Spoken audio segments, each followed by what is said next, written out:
Welcome back to the NWR Virtual Healthcare Conference. Our next presentation today is from Paradigm Biopharmaceuticals, and we're joined by the Chief Medical Officer, Dr. Donna Skerritt. Paradigm is a late-stage drug development company driven by a purpose to improve patients' health and quality of life by discovering, developing, and delivering pharmaceutical therapies. Just a reminder, if you have a question, please type it in using the function within Zoom, and we'll get to those after the presentation. But I'll hand it over to Dr. Skerritt. Thank you. It's a pleasure to be here. Next slide. So just a little bit about Paradigm. Paradigm Biopharmaceuticals is a late-stage drug development company, and we're focused on developing new treatments for diseases that have a high unmet medical need. Our lead program is in osteoarthritis, and that is evaluating an injectable form of pentosan polysulfate sodium. Osteoarthritis, as you know, is a debilitating condition affecting millions of patients worldwide. And as I go through the presentation, I'll share with you why there's still an ongoing unmet need with osteoarthritis and how Paradigm is addressing it. Our mission is to develop and commercialize a first-in-class therapies for musculoskeletal diseases. And we're targeting inflammation, pain relief, and disease modification. These are all areas where our lead drug, pentosan polysulfate, has shown activity in vivo and in vitro. Our market potential, we are a late-stage clinical development company. We're in phase 3 in a trial that's been approved by the US FDA for starting. We have robust clinical data set and real-world data set supporting the use of IPPS in this indication. And we are addressing one of the largest unmet needs in musculoskeletal medicine, and that is osteoarthritis. We raised $16 million in capital raise in December of 24 to support the phase 3 site activation and recruitment. Next slide. And more about our opportunity. We have a low market cap relative to other ASX listed phase 3 biotech companies. We do have FDA fast track designation, which was granted, indicating that the FDA recognizes the serious unmet need with osteoarthritis and the potential for a Paradigm to address this unmet need. Fast track designation offers opportunities for accelerated development as well as increased interaction with the FDA. Our phase 3 trial has been cleared to start in Australia, where we have ethics approval, enabling site activation and patient enrollment. As I mentioned previously, we recently raised $16 million to initiate this phase 3 study and enrollment in Australia. Our capital structure remains strong with under 400 million shares on issue and approximately another 100 million options available until February 2026 when they expire at an exercise price of 65 cents. And we have ongoing commercial discussions for regional licensing and positioning for Paradigm for potential near-term partnerships. Next slide, please. So a little bit more about the unmet need for osteoarthritis. This is a condition that continues to increase in prevalence. The treatment for osteoarthritis has not changed over many, many decades.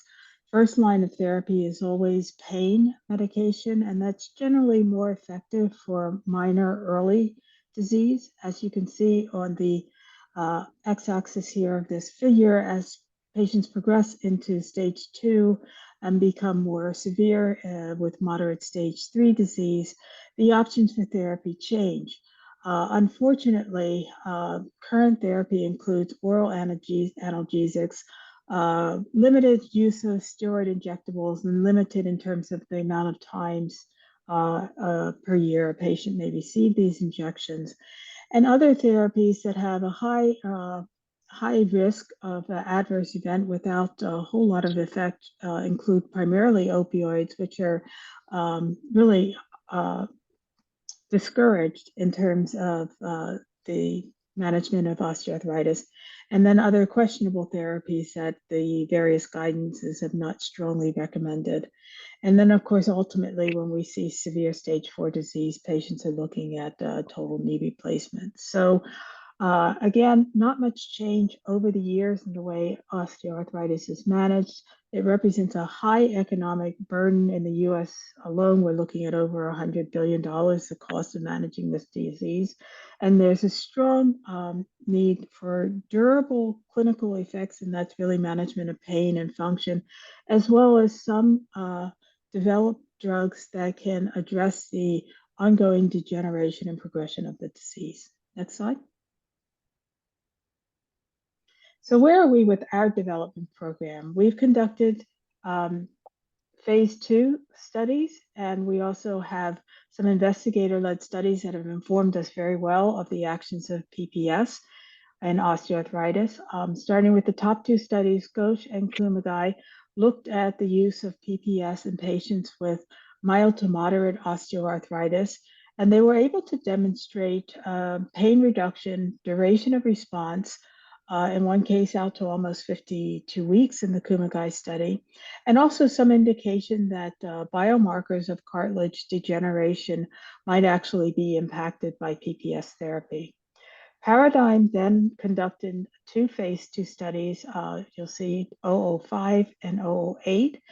Each of these studies looked at a dose of 2 milligrams per kg given by subcutaneous injection twice weekly for 6 weeks.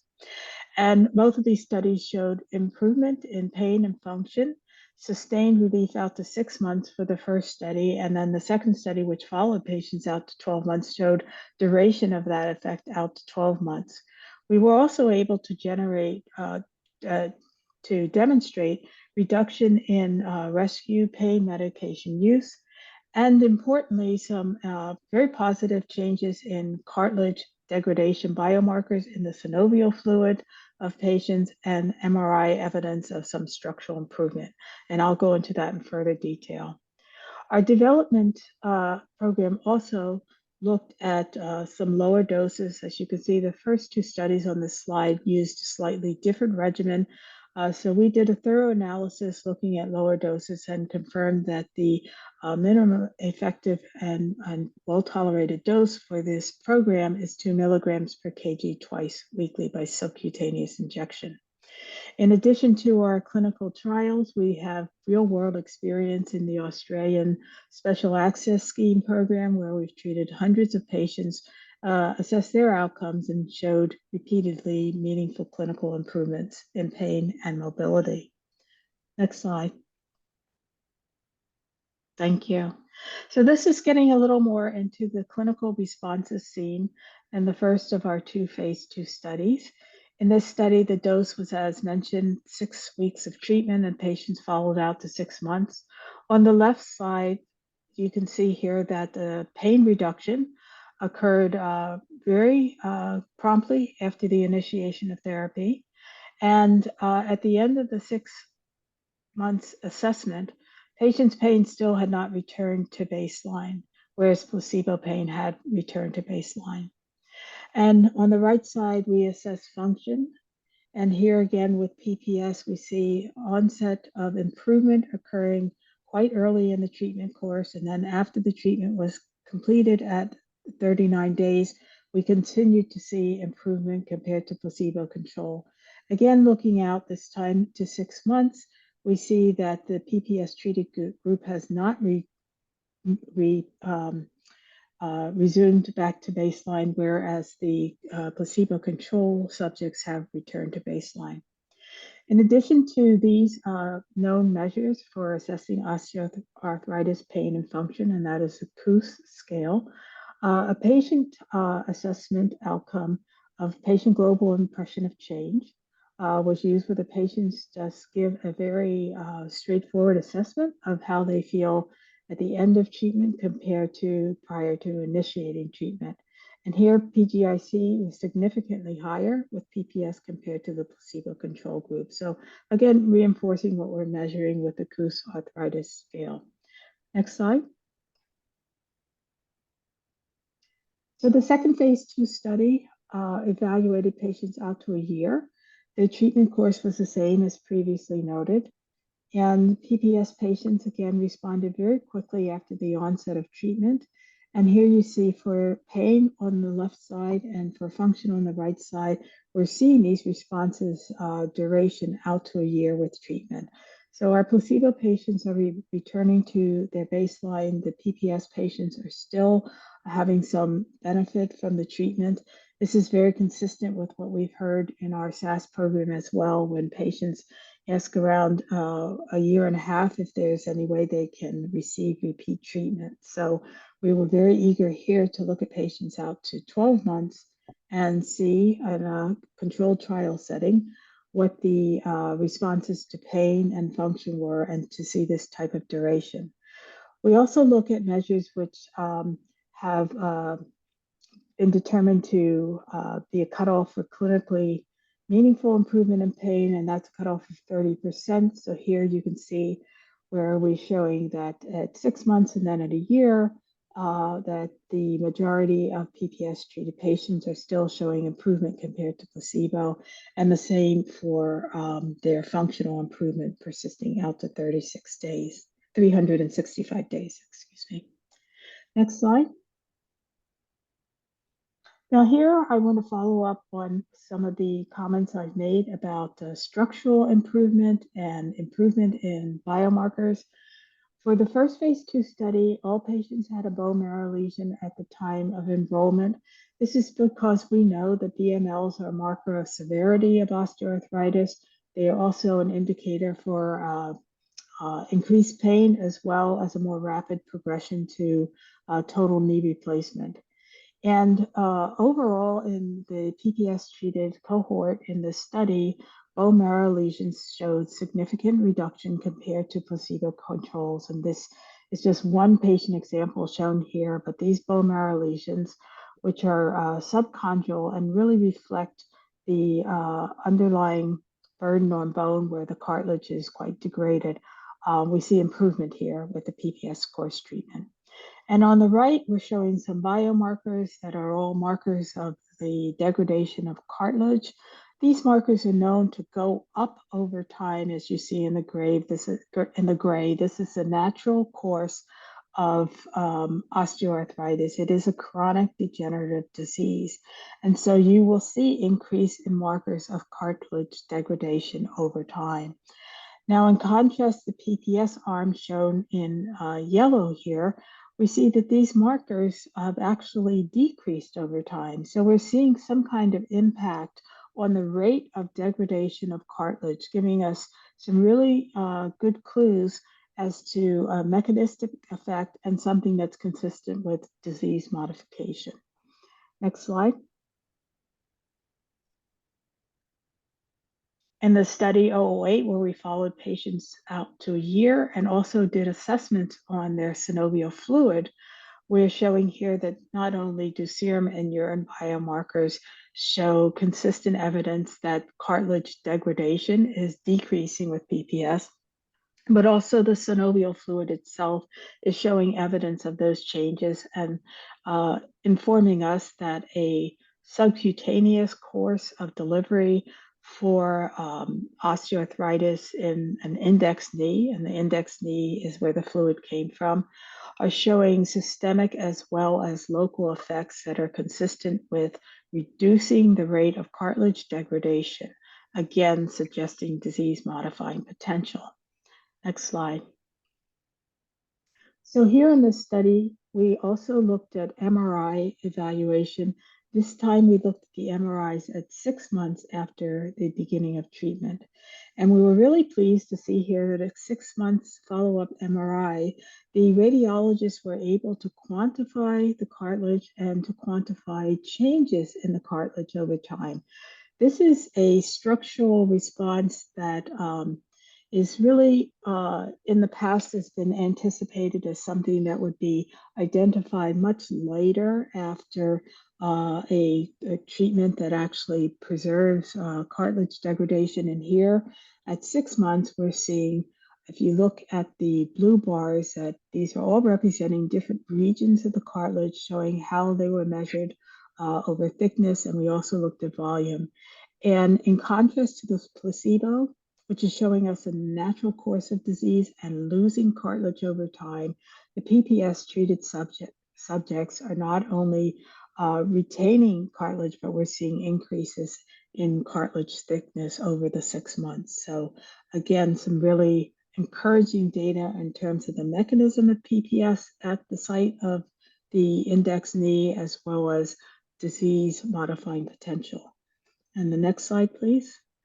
So where has this led us to date? We are now embarking on a pivotal phase 3 trial to assess the effects of PPS in osteoarthritis of the knee. Next slide.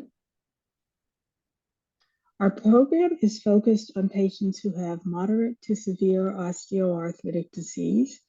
These are patients where they've tried the initial therapy, they've not had good responses to conservative therapy of medication, physical therapy.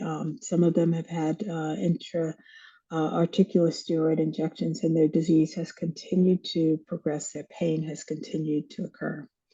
So we worked with the FDA to develop a protocol that will really help us to identify clinical responses in pain and function with the dose of 2 milligrams per kg given twice weekly.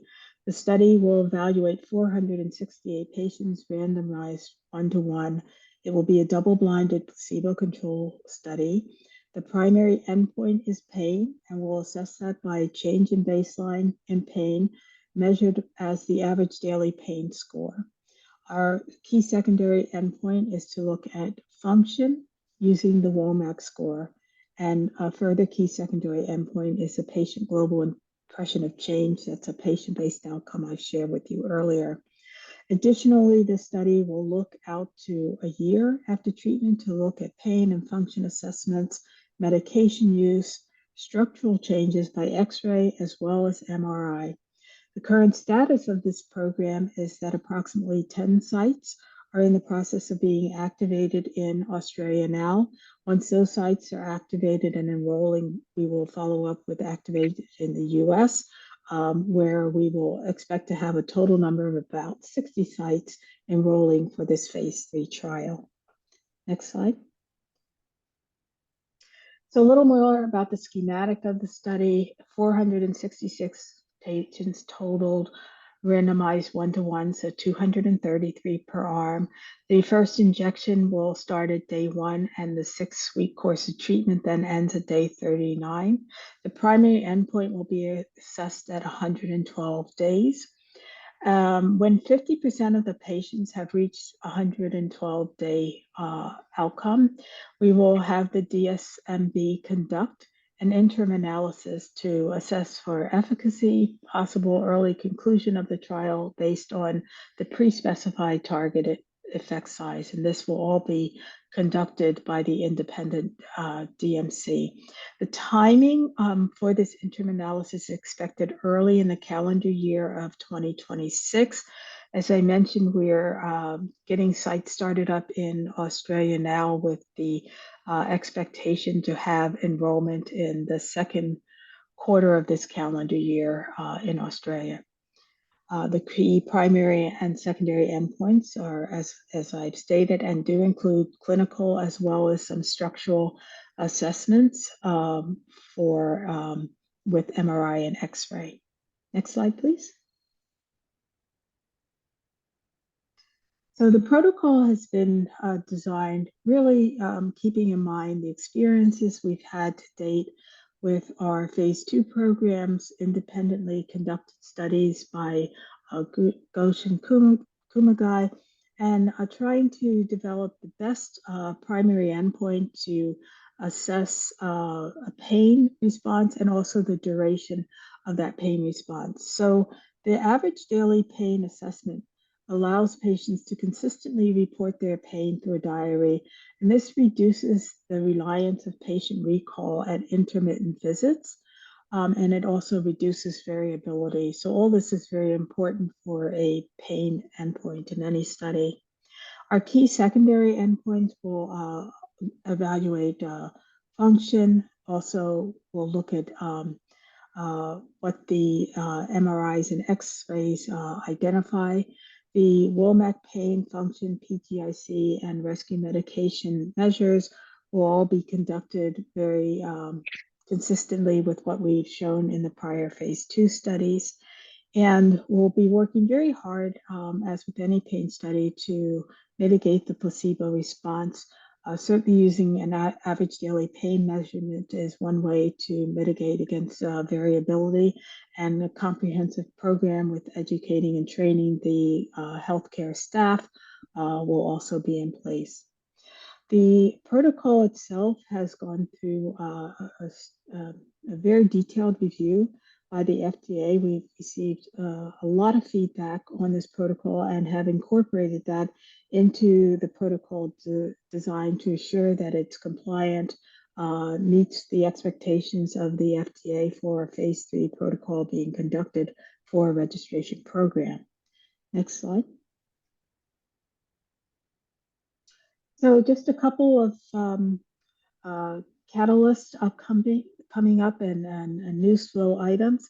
We've mentioned that we have Australian ethics approval, so we're starting up with the phase 3 program in Australia now. We have 2 publications under review in different journals regarding the phase 2 study 008, one looking at the efficacy outcomes in that study, and another doing comparative analysis of the landscape for OA treatments. The phase 3 Para-012 first patient enrolled is anticipated the second quarter of this calendar year, and the phase 3 first US participant also expect enrollment in here the second half of this calendar year 2025. And when we have 50% recruitment of participants at the second half of the 2025, we'll start preparing then for the interim analysis, which will be in the first half of 2026. We are having ongoing discussions regarding licensing agreements for both osteoarthritis as well as MPS. So we expect to keep the market informed as we make progress with those discussions.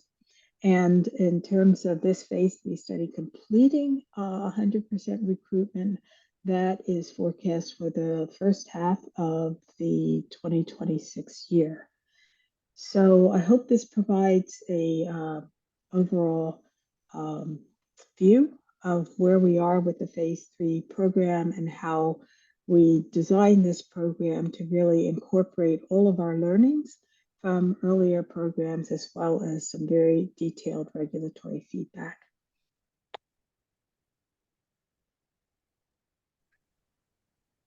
Great. Thank you very much for your presentation today, Dr. Skerritt. We'll take some questions. We've got about 5 minutes, so we'll get through as many as we can. First off, combining a couple of questions that are related here. So can you please discuss how Paradigm's drug compares with competing drugs in the market or in development? And related to that, someone's asked, do you view, you can forgive my pronunciation, semaglutides and liraglutides as any threat to the scope of IPPS? Right. So where are we in terms of the treatment available for osteoarthritis? As I mentioned earlier, not a whole lot has changed in treatment of osteoarthritis over the years. I mean, patients are still starting out with some very basic pain medication protocols and physical therapy.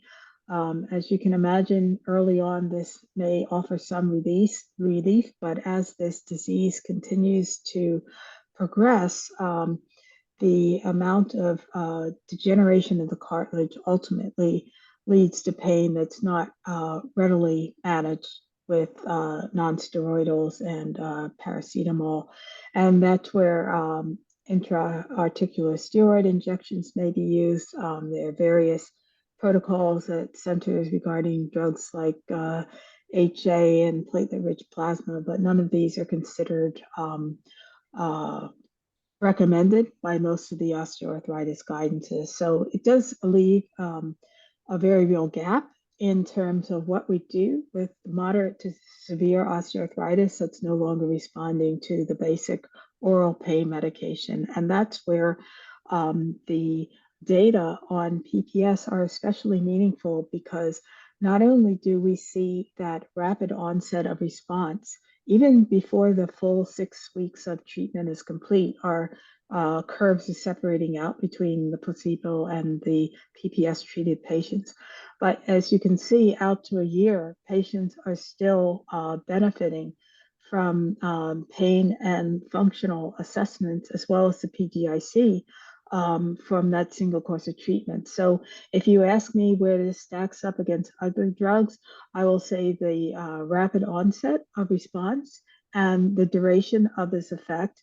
And then these mechanistic and potential disease modifying areas, which we're continuing to pursue, are adding a whole new layer of response where we have the potential to really do something about the chronic degenerative course of disease. And that's something that's really important for osteoarthritis because nothing is available for that purpose.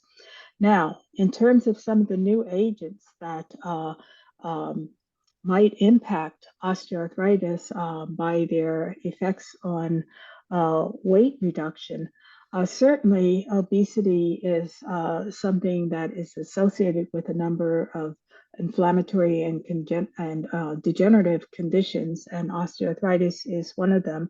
Whether or not we will see consistent improvement in the rate of osteoarthritis with those drugs is really hard to predict. We know there's some potential there. Whether or not there will be enough penetration into the market, especially for this indication, is rather unlikely because most of the time when patients present with osteoarthritis, there's already so much more degeneration of cartilage that can be then can be estimated by the X-rays that are generally the standard of care for diagnosis in addition to the clinical parameters. So obviously, we'll keep our eyes open on what's going on with those drugs. We all know that patients who are morbidly obese can develop very early on severe degenerative arthritis, and certainly there's potential to impact that population. The average person who develops osteoarthritis, middle age, may have a combination of trauma, post-traumatic arthritis, and some degenerative changes, are probably not candidates for the drug solely for that reason. So it's another area for us to keep an eye on, but in the immediate future, I don't see that as changing the treatment course for OA. Thank you. We'll just try and get through a few more, given we're running out of time. What were the clinical and commercial reasons for changing the primary endpoint from day 56 to day 112? What the statistically data from the two prior phase 2 studies at day 112? Right. So those are two very important questions. So obviously, from a commercial perspective, where this is a chronic condition and we would like to demonstrate something consistent with a response for a chronic condition. And so that's why we, in consultation with the FDA, moved the primary endpoint from day 56 out to day 112. Certainly, being able to share with patients when you can expect the onset of response is meaningful information, but also being for healthcare providers to be able to look at a 3-month interval and say, I will get at least 3 months of response out of this treatment, likely more, is a very important perspective to provide. And so that's why, from a clinical and regulatory perspective, we've moved the endpoint. In order to do that, we had to analyze our data, look at where we are at day 112, look at the treatment effects we've been able to demonstrate in prior studies at day 112, and look at the pain components of the various endpoint scores that we've used for other studies. So for KOOS and for WOMAC, those independently have pain components. So we did a lot of work statistically, looking at those to assure ourselves that we're in the right ballpark with the effect size and ultimately with the sample size for that endpoint. Thank you. The next question is, why do we need 60 sites if only 466 patients are required? Because this is the pivotal phase 3 study. We'll be anticipating a confirmatory phase 3 study. The information is very valuable to us. When we set up sites like this and have a confirmatory study, we try to roll over those sites to the second study if possible. So it's really a matter of time, getting in there, getting the sites set up, getting them all very engaged in this study before there's any competing clinical trial that comes along, and then getting finished so we can keep our program on target commercially. Thank you. And just one more. Will the interim analysis in Q2 2026 be released to the market or only be known by the DMC? The details will be known by the DMC. Obviously, we are designing this so that the targets that are meaningful will be part of that interim analysis. But certainly the overall outcome of the interim analysis will be shared with the market. And that is that it's conducted, we're proceeding, or in the case if it's been conducted and, we can conclude enrollment early, that kind of very broad outcome will be shared with the market. Great. We've run out of time, but thanks very much for your presentation and to the audience for those questions. But appreciate that, Dr. Skerritt. You're most welcome. Thank you for having me. Next up at the NWR Virtual Healthcare Conference, we have Chimeric Therapeutics, which will be starting about 5 minutes from now. Thanks again.